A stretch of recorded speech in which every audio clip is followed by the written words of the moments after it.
Bonjour à tous et bienvenue sur la chaîne Juris Business. Aujourd'hui, on va parler des clauses de good et de bad leaver, donc de bon ou mauvais partant, si on traduit directement en français. Ce sont des clauses qui peuvent être prévues soit dans les statuts, mais le plus souvent, elles sont prévues dans les pactes d'associés ou d'actionnaires. Donc les statuts, c'est les statuts constitutifs de la société, et les pactes d'associés ou d'actionnaires, c'est des actes extra-statutaires qui vont régir les rapports entre associés ou actionnaires. Ce sont donc des actes, comme je l'ai dit, qui vont se distinguer des statuts. Ces clauses de good et de bad leaver vont être des clauses qui vont prévoir les modalités de départ des actionnaires. Et on va notamment s'attacher aux modalités de transfert des parts sociales. Et forcément, si vous faites le rapprochement avec good et bad leaver, la clause de good leaver va récompenser l'actionnaire sortant et la clause de bad leaver va le sanctionner. Donc typiquement, une clause de good leaver, ça va être par exemple de dire,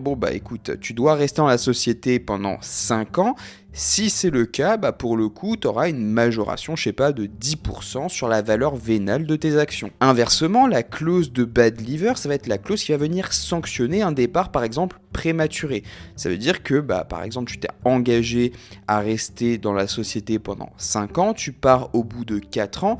Là, on peut dire que, par exemple, tu auras une diminution de ton action par rapport à la valeur vénale. Tu la vendras, mais à un prix inférieur à sa valeur vénale. En France, ces clauses sont considérées comme des promesses unilatérales de vente. Donc, elles sont régies par l'article 1124 du Code civil. Je rappelle, l'article 1124 du Code civil dispose que la promesse unilatérale est le contrat par lequel une partie, le promettant, accorde à l'autre, le bénéficiaire, le droit d'opter pour la conclusion d'un contrat dont les éléments essentiels sont déterminés et pour la formation duquel ne manque que le consentement du bénéficiaire. Là, il y a deux choses qui sont très importantes. La révocation de la promesse pendant le temps laissé au bénéficiaire pour opter n'empêche pas la formation du contrat promis. Le contrat conclu en violation de la promesse unilatérale avec un tiers qui en connaissait l'existence est nul. Notez que cette clause peut être directement insérée dans les statuts. Vous pouvez checker directement en description, vous avez Legal Place qui s'occupe de tout ce qui va être clause que vous pouvez intégrer directement dans vos statuts ou même des clauses que vous pouvez directement intégrer dans vos pactes d'associés. Maintenant, on va regarder vraiment les principes de chaque clause. On va commencer par la clause de bad leaver.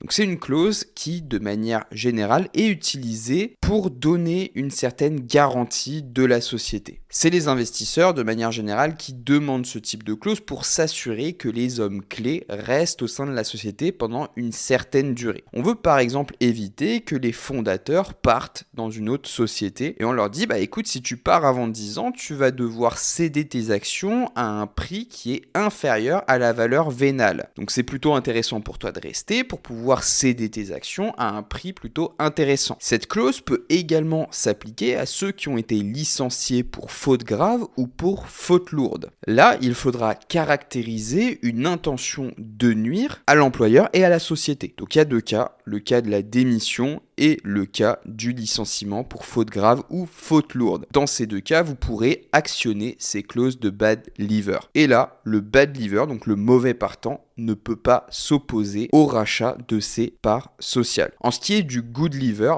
c'est l'inverse. Celui qui a rempli ses obligations a une bonification. Donc ça veut dire qu'il peut partir avec une majoration de ses valeurs, ses parts sociales. Il n'y a aucune obligation de coexistence des deux clauses, ça veut dire qu'il peut y avoir des clauses de bad leaver sans forcément qu'il y ait une clause de good leaver assortie dans les statuts ou dans le pacte d'actionnaires. Mais en pratique, les associés vont quand même exiger, s'il y a l'existence d'une clause de bad leaver, il faut aussi une contrepartie, c'est-à-dire l'existence d'une clause de good leaver pour récompenser ceux qui remplissent évidemment leurs obligations. Maintenant, on va s'attacher à regarder les conditions de validité de ces deux clauses, parce qu'évidemment, pour qu'elles soient productrices d'effets juridiques, il faut qu'elles remplissent certaines conditions. Ces deux clauses doivent prévoir une durée. Il va falloir mentionner la durée pendant laquelle les hommes clés vont devoir rester dans la société. Comme je vous l'ai dit, par exemple, on dit ils doivent rester 5 ans dans la société. En deçà des 5 ans, c'est des bad leavers. En delà, c'est des good leavers. Si évidemment les deux clauses existent. Deuxième condition, c'est la détermination détermination du prix de rachat des actions. Donc là, il est possible de faire appel à un expert pour déterminer le prix de rachat des actions ou des parts sociales. Donc là, il va falloir se référer à l'article 1843-4 du Code civil. Et il faut également noter que s'il existe des règles qui permettent de déterminer la valeur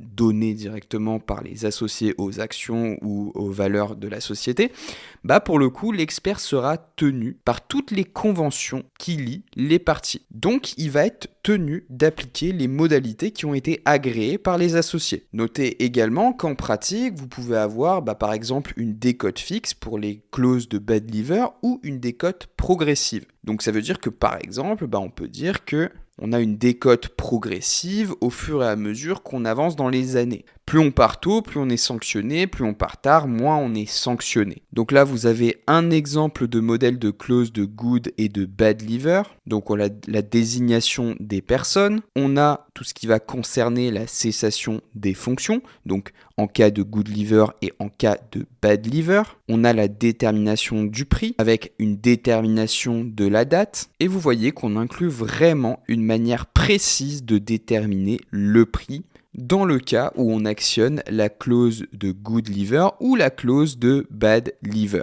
C'est très important car tous les associés vont être soumis à cette clause et ça va lui donner un pouvoir juridique car tout le monde est soumis aux mêmes règles. Maintenant, on va voir les sanctions pour non-respect de ces clauses. En cas de violation des clauses de good ou de bad leaver, il y a quand même des sanctions dissuasives qui sont prévues par la loi. Notamment si la violation du pacte d'associés est rapportée. Dans ce cas-là, la victime du préjudice va pouvoir obtenir en réparation des dommages et intérêts. Et dans certains cas, il va pouvoir y avoir exécution forcée de la clause de good ou de bad leaver. Donc il faut faire très attention avec ce type de clause car ce sont des clauses qui portent atteinte à des droits fondamentaux de l'associé, notamment le droit de demeurer associé et le droit de propriété des associés, puisqu'ils sont obligés de céder leurs actions à un prix déterminé. C'est pour ça que ces clauses doivent intégrer ces mentions obligatoires, être agréées par les associés pour qu'elles soient considérées comme licites par la jurisprudence. Voilà, c'est tout pour cette vidéo, j'espère que vous a plu. Si c'est le cas, n'oubliez pas de vous abonner, de mettre un pouce bleu